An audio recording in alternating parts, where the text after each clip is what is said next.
Nimeshiriki huko ibada Mr. Speaker. Kwa sababu gani? Ya wale watoto ambao nina support nyumbani.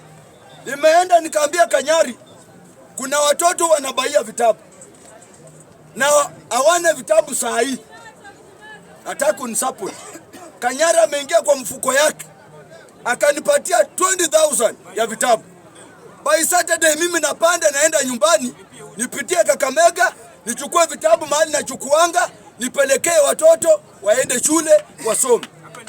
Ukisaidia mtoto wa mtu, huyo mtoto unamweka spiriti ya kusaidia mwingine wakati atakuwa kwa kazi. Yeye atajua kuna mtu alinisaidia.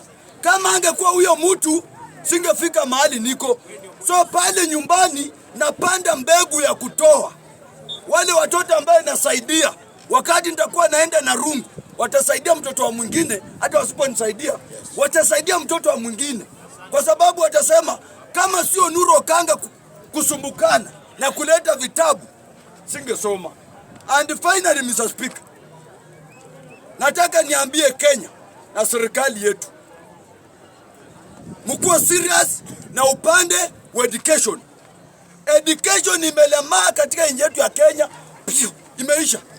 Watoto wengi pale nyumbani, na nimeambia chief, nikipata mtoto ameshika mimba pale kwa wodi yangu, chief kazi yake inaisha without fearing. Hapo hapo